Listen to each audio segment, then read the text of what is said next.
It was the winter of 1960 in Brooklyn, New York. A 7-year-old boy opened the door to his family's tiny apartment in a low-income housing project. When he walked inside, he found his father slumped on the couch, wrapped in a blanket, with a massive cast covering his leg from his ankle to his hip. His father was a delivery driver. He had slipped on a sheet of ice while working. In the 1960s, a blue-collar worker without health insurance and without workers' compensation had no safety net. Because it couldn't walk, he was fired. Because he was fired, the family had zero income. The young boy watched as the light faded from his father's eyes.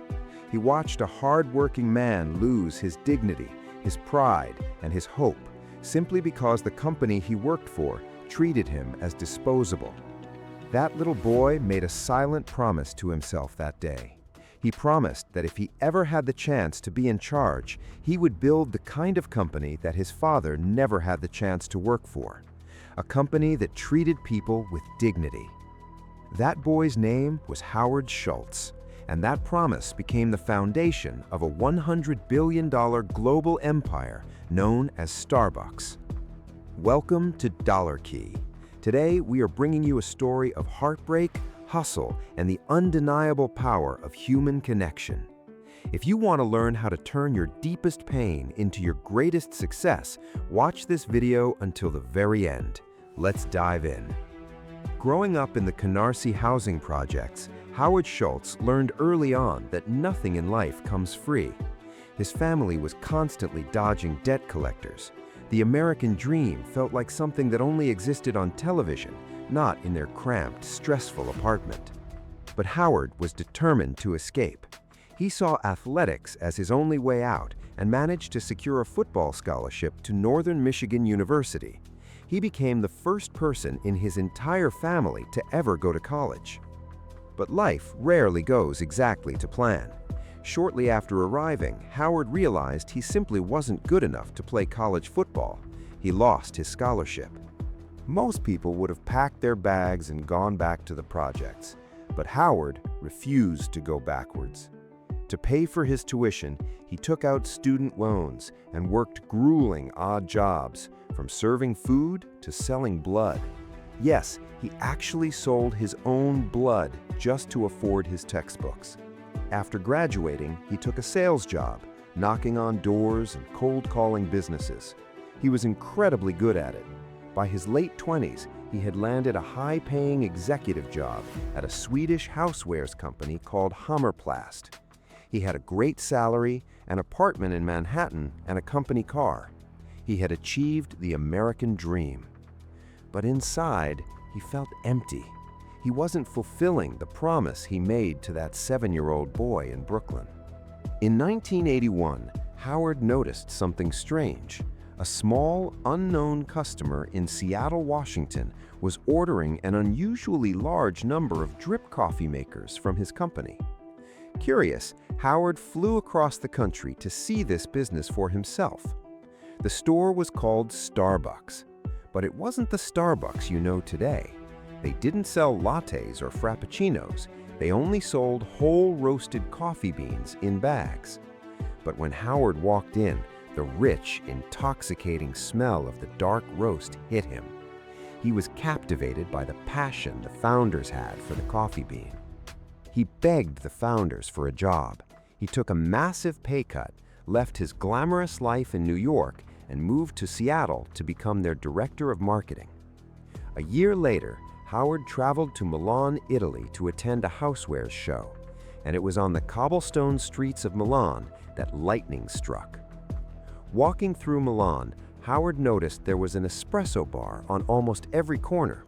He walked inside one and watched the barista. The barista didn't just pour coffee. He knew every customer's name.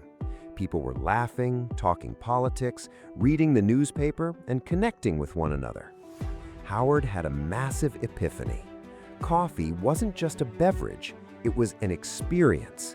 It was the third place, a comforting environment between home and work where human connection happens. He rushed back to America, his heart racing with excitement. He pitched the idea to the founders of Starbucks. We need to brew espresso. We need to create a community. Their response? A flat, hard no. The founders were purists. They believed serving brewed coffee in cups would cheapen the brand. They wanted to remain a grocery store for coffee beans. Howard was crushed, but he couldn't let the dream die. He knew the vision was too powerful. So he made the terrifying decision to leave Starbucks, the company he loved, to start his own Italian-style coffee house called Il Giornale. But to do it, he needed to raise $1.7 million, and he had no money. Over the next year, he pitched his idea to 242 different investors. Imagine looking a wealthy investor in the eye and saying, "I want to sell coffee in paper cups for $3, and I want people to sit in my store for hours." In the 1980s, Americans drank cheap, terrible diner coffee. They thought Howard was insane. Out of 242 investors, 217 of them said no. Howard's wife was pregnant. He wasn't taking a salary. The fear of returning to the poverty of his childhood haunted him every single night. But he remembered his father's broken pride. He kept pitching. He kept fighting. Eventually, he scraped the money together. He opened Il Giornale, and it was a massive, instant success.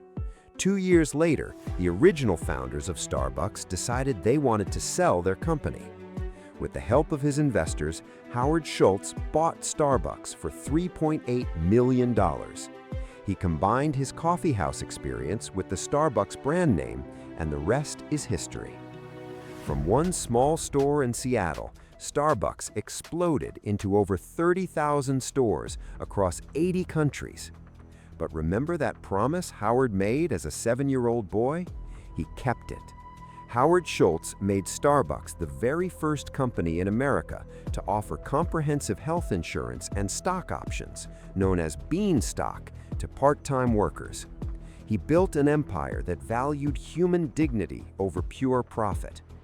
Howard Schultz didn't invent coffee.